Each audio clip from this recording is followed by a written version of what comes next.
कानून और संविधान हमको समझना पड़ेगा। सुप्रीम कोर्ट का कई आदेश है, सुप्रीम कोर्ट के कई आदेश है।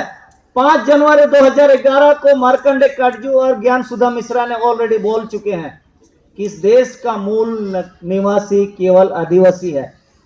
उसके बाद, ये तो 2011 की बात मैं बोल रहा हूं, 1988 में पी रामिरेड्डी जजमेंट आया और उसने क्या जजमेंट दिया जानते हैं? बहुत सारा ऑर्डर है और बहुत सारे हमारे संविधान में अधिकार है कि वो बोल रहे हैं कि ये जो भारत देश जो है ना, ये भारत देश नॉन जुडिशियल कंट्री है। भारत देश नॉन जुडिशियल कंट्री है, गैर न्यायिक जिसको बोलता है। भारत देश गैर न्यायिक देश है और इस देश का जो जमीन है नॉन जुडिशियल है। आदिवासी क्या है? आदिवासी क्या है? Adivasi non judicial natural revenue community resource community है। Non judicial natural revenue resource community, गैर न्यायिक प्राकृतिक राजस्व व्यक्ति। माने आदिवासी गैर न्यायिक, देश गैर न्यायिक, तो जिसके पास जमीन है वह गैर न्यायिक जमीन हो गया, आदिवासी गैर न्यायिक हो गया। जिसके पास राजस्व होगा, राजस्व और जमीन जिसके पास होगा वही देश का मालिक होगा। इसलिए दोस्तों, बोहार मिसी को ओनाते आदिवासी दो हसा खन को छुड़रेट बोना, हसा खन को छुड़रेट बोना, ताकि आदिवासी ये ना बोल सके कि वह देश का असली निवासी है, असली मालिक है। इसलिए साजिश के तहत 1947 के बाद से आदिवासी को यह संविधान में दिए 1950 वाला संविधान में जितना अधिकार है, ना 5वीं अनुसूची ना 6वीं अनुसूची में हमको अधिकार मिलता है, वो हिसाब से संविधान में हमको नहीं मिलेगा। लेकिन सुप्रीम कोर्ट में कई ऑर्डर है, उसको इंप्लीमेंट करना पड़ता है। लेकिन इंप्लीमेंटेशन करने के लिए जो यहाँ कलेक्टर होते हैं, वो कलेक्टर भी हो सकता है पालन नहीं कर रहा। तो मैं ये कॉन्स्टिट्यूशन का 141 आर्टिकल 141 के तहत सुप्रीम कोर्ट का हर ऑर्डर को हर सिविल कोर्ट, हाई कोर्ट और डिस्ट्रिक्ट का हर मजिस्ट्रेट को पालन करने के लिए बाध्यता है। लेकिन आज तक क्या सुप्रीम कोर्ट के ऑर्डर कलेक्टर लोग पालन करता है? सवाल ये पैदा हो रहा, नहीं पालन हो रहा। यदि पालन होता तो आदिवासी को तो हम बिन मांगे मोर मिलेगा। सब चीज अधिकार दिया हुआ कि आदिवासी का जमीन इसीलिए ट्रांसफरेबल नहीं होता है। आदिवासी जहां भी रहेगा वह आदिवासी ही कहलाता है। मैं असम के लोगों के लिए, भाई बहनों के लिए बोल रहा हूं। असम में जितने भी लोग हैं, कई लोग यहां के हैं, कई लोग को अंग्रेजों ने लाए। तो लाने वाला कानून और भगाने वाला कानून दोनों अलग अलग है। तो जब भी कोई आदमी को कहीं पर डिस्प्लेस किए जाते हैं, मैं 1894 की विस्थापन नीति की बात कर रहा हूं, भू अधिग्रहण की, और 2013 के land acquisition and resettlement act 2013 का मैं बात कर रहा हूं। इसके तहत भारत के आदिवासियों को जहां भी यदि विस्थापित करेंगे, उन्हें एक जगह पर रखना है और वो बिना मर्जी से नहीं हो सकता है। 13 में तो और टाइट कर दिया 1894 से। और यदि उसको विस्थापित किए तो उसको वही कानून लागू होगा जो मेरा वहां कानून लागू था। मेरा गांव जैसे था उसको वैसे ही गांव बना के देना है जो विस्थापित कर रहे हैं। और मेरा क्षेत्र में फैक्ट्री तभी बैठेगा कि जहां फैक्ट्री बैठना अति आवश्यक है। बिना फैक्ट्री का इंसान जिंदा नहीं रहेगा, तब जाके फैक्ट्री बैठ सकता है, ये कानून कहता है लॉ 2013। लेकिन उसका इंप्लीमेंटेशन कहां है देश में? क्योंकि हम खुद को मालूम नहीं है। हमें पढ़ना पड़ेगा। आपको मैं एक और मंत्र दूंगा 10 रुपये का। 10 रुपये खर्चा होगा। आप लोग जिसको भी इंफॉर्मेशन चाहिए, आपको राइट टू इंफॉर्मेशन आप लोग उपयोग कीजिए। राइट टू इंफॉर्मेशन गवर्नर, राष्ट्रपति तक को मांग सकते हैं आप लोग सूचना। हम लोग हमेशा फाइल करते रहते हैं और उसी का हथियार हम लोग लेते हैं उसी का ऑफिस से। चाणक्यपुरी में सारा दस्तावेज मेरा पड़ा हुआ है। हमारे संसद साहब जाते होंगे तो आप लोग देख लीजिएगा, चाणक्यपुरी में हमारे आदिवासी ओनर ऑफ इंडिया का सारा दस्तावेज वहां उपलब्ध है, केवल 1931 का गांधी इरविन पैक्ट छोड़ के, केवल गांधी और इरविन पैक्ट छोड़ के वहां सब मिलेगा। तो हमको ये समझना पड़ेगा। तो हमको आज कहां से हम नहीं जीत पा रहे हैं? ये 6 शेड्यूल है तो सुरक्षित है। According to 1935 Government of India Act section 91 and section 92, उसके मुताबिक ये 6 schedule area 1935 Government of India Act में ये कहता है कि यह एक्सक्लूडेड एरिया के रूप में चिन्हित है। और हमारा उधर जो 9 राज्य है, अभी 10 हो गया, उसको पार्टली एक्सक्लूडेड बोला है सेक्शन 91। इस सेक्शन 91 के तहत और 92 को बाबा अंबेडकर ने बड़ा चालाकी से यह 5वीं और 6वीं अनुसूची में नाम बदल दिया, मैंने शेर को शेयर बना दिया। अब 5वीं अनुसूची के रूप में कॉर्पोरेट घुस सकता है। इसीलिए आज हम लोग 5वीं और 6वीं अनुसूची के नाम से हमको न्याय नहीं मिल रहा, मुझे ऐसा लगता है। तो क्या हमें 1935 वाला क्या पकड़े? यदि 1935 का भारत शासन अधिनियम पकड़ेंगे तो मुझे लगता है सुप्रीम कोर्ट जिस तरह ऑर्डर देता है कोई काट नहीं सकता है, उसी तरह मुझे 1935 सेक्शन 91 और 92 यदि 5th शेड्यूल के आदिवासी पकड़ेगा तो मुझे पूरा उम्मीद है कि आदिवासी को हर मांग पूरी हो सकती है, हर मांग पूरी हो सकती है, क्योंकि उसका काट उसके पास नहीं है। 5th शेड्यूल का तो काट इनके पास है, सरकार के पास।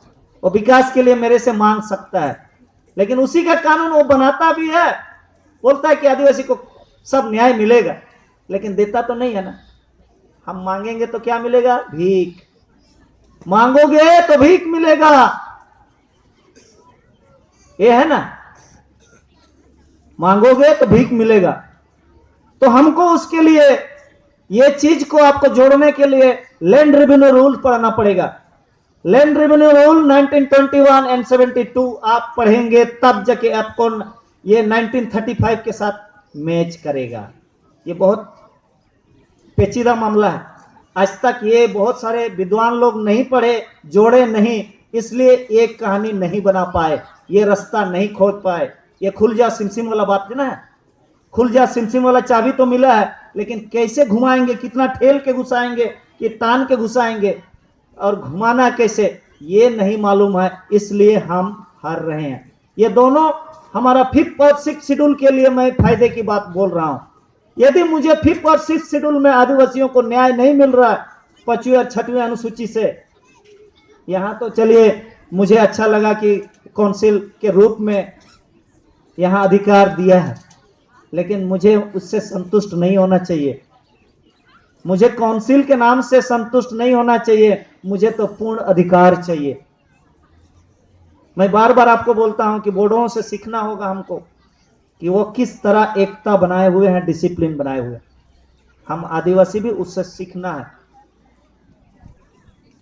उससे सीखना है। और आज मैं आपको ये और आगे बताऊंगा लैंड रेवेन्यू रूल्स। जिस दिन आप पढ़े लिखे लोग, बहुत यहां आप लोग एजुकेशन में बहुत एडवांस है, हम झारखंड वाले से हम लोग उतना पढ़े लिखे नहीं है। आप लोग जिस दिन ये कुछ दस्तावेज आप प्राप्त करेंगे, हमारे पास कई दस्तावेज है, आप लोग मेल यदि दे देंगे तो हम लोग दे सकते हैं, आप लोग पढ़िएगा तो दिमाग खुलेगी। बोलता दिमाग की बत्ती जलाओ बोलते हैं ना, तो दिमाग की बत्ती जल जाएगी, तब आपको लड़ाई लड़ने में आसानी होंगे। बोलता है ना, इंफॉर्मेशन इज पावर। यदि आपके पास सूचना नहीं रहेगी तो आप लड़ाई नहीं जीत सकते हैं कि अगला दुश्मन कितने आदमी है, दुश्मन के पास हथियार क्या है। दुश्मन ठेन चेत चेत मेना, आसर मेना, चे कपी मेना, चे तरवाड़े मेना, चे धीरी मेना, ओना बाम बड़ाई का खान दो लड़ाई तुपुरम दाड़ेया, बाम दाड़ेया। तो हम आज इंफॉर्मेशन नहीं है हमारे पास, और हमको इंफॉर्मेशन कोई देता नहीं है। हम ही लोग एक ऐसा है कि इंफॉर्मेशन बताते हैं, शेयर करते हैं मंच से कि चलिए लिखिए आप। मैंने बोला ना लैंड रेवेन्यू रूल्स 1921, 1972 और उसके पहले का लैंड रेवेन्यू रूल्स 1919 पढ़ना पड़ेगा, 1919 पढ़ना पड़ेगा, तब जाके आपको इसमें न्याय मिल सकता है, अन्यथा आपको न्याय नहीं मिलेगा।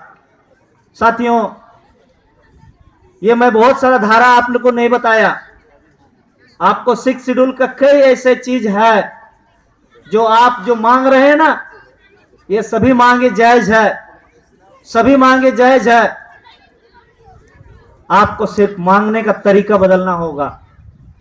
हम आज, मैं कल एक यहां देख रहा था, हम लड़ाई नहीं जीत रहे थे, हम भी लड़ाई नहीं जीत रहे थे, तो लड़ाई जीतने के लिए मैंने क्या किया, तभी मैंने एक डायलॉग बोला ना, दुश्मनों के विरुद्ध लड़ाई और दुश्मनों के साथ लड़ाई, ये आपको फर्क समझना है।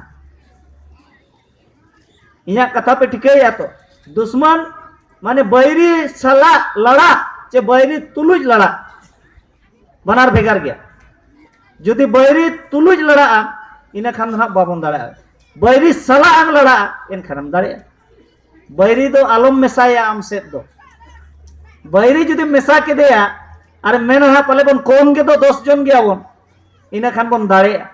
मेरा कहने का मतलब है कि मैं यदि जीतने के लिए मैं हायर करके मैं भाड़े की सिपाही से लड़ाई लड़ूं तो लड़ाई नहीं जीत सकते हैं। मैं यदि 10 आदमी भी रहूं और वो 100 सिपाही रहे तो मैं लड़ाई जीत सकता हूं, क्योंकि मेरे में वो जज्बा है कि मैं लड़ सकता हूं, मैं निडर हूं, मैं साहस हूं। ये आपको तय करना पड़ेगा।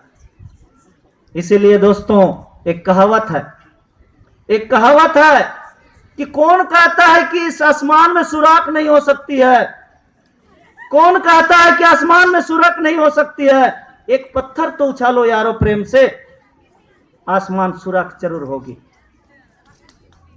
कौन कहता है कि आसमान सुराख नहीं हो सकता? दिल से पत्थर उछालो, आसमान जरूर सुराख होगा। आदिवासी, दुनिया में एक इतिहास है, दुनिया में एक इतिहास है, दुनिया में इतिहास है। अंग्रेजों ने कभी गुलाम नहीं बनाया आदिवासियों को, आदिवासियों को कभी किसी अंग्रेज और मुगल ने गुलाम नहीं बनाया। तो आज हम 1947 के बाद मुझे लगता है कि आदिवासी गुलाम हो गए। इसीलिए 1947 इंडियन इंडिपेंडेंट एक्ट यदि पढ़िएगा, उसमें स्पष्ट रूप से लिखा हुआ है कि आदिवासी का क्षेत्र को हम गुलाम नहीं किए हैं, तो ट्रांसफर ऑफ पावर में हम कैसे साइन करेंगे? तो इसीलिए ट्रांसफर ऑफ पावर में वही जगह का लॉर्ड माउंटबेटन और जवाहरलाल नेहरू का एग्रीमेंट है जहां पर अंग्रेजों ने शासन किए थे। तो 1947 को भी पढ़ना पड़ेगा और ट्रांसफर ऑफ पावर भी पढ़ना पड़ेगा, इंडिपेंडेंट एक्ट को भी पढ़ना पड़ेगा, गांधी इरविन पैक्ट को भी पढ़ना पड़ेगा, गवर्नमेंट ऑफ इंडिया एक्ट भी पढ़ना पड़ेगा। और आपको मैं बता दूं, लास्ट मैं 2 मिनट में समाप्त कर रहा हूं, कि हमको पीपुल्स रिप्रेजेंटेशन एक्ट को भी पढ़ना पड़ेगा।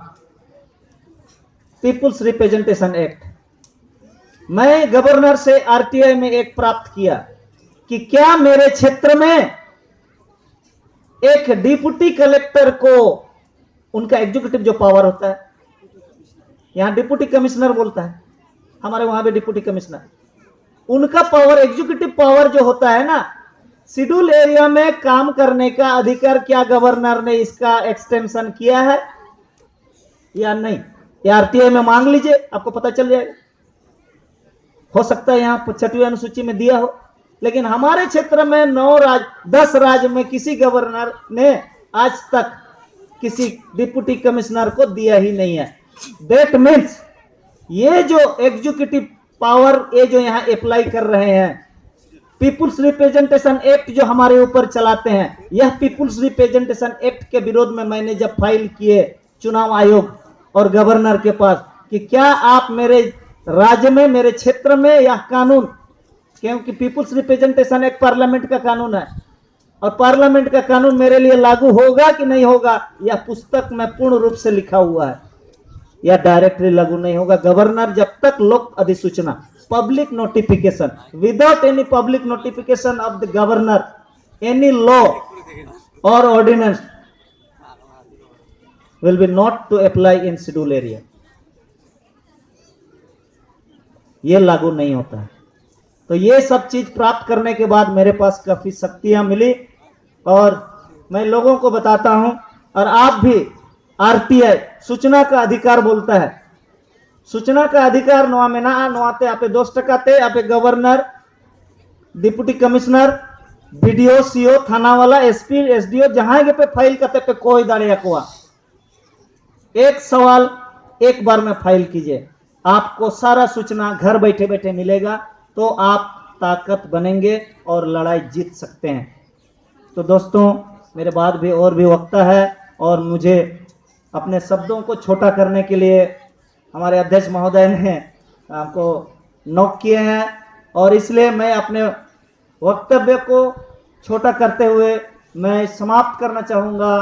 और मैं सभी आदिवासी भाई बंधुओं को झारखंडी हुल जुहार और नारा के साथ थोड़ा समाप्त करना चाहूंगा।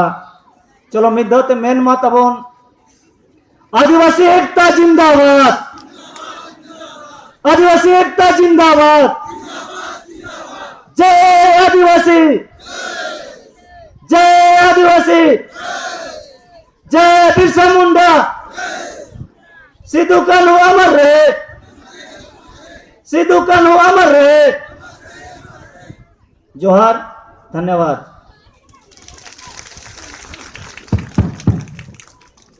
कृष्णा जी, आप आए और यहाँ असम के आदिवासियों को आपने जो लड़ाई करने की तरीका सिखाए, इसके लिए आपको हम धन्यवाद देते हैं।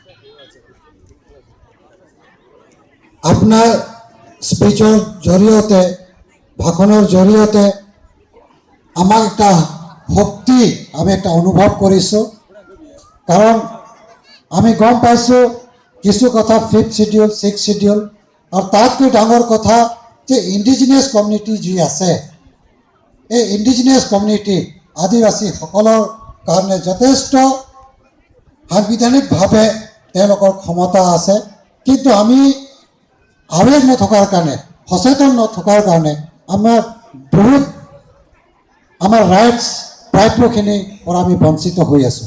গতিকে আমাৰ কাৰণে এটা ডাঙৰ চ্যালেঞ্জ। আমি যে সংগ্ৰাম কৰিছো, এই সংগ্ৰামটো অলপ পৰ্যালোচনা কৰাৰ সময় আহি গৈছে।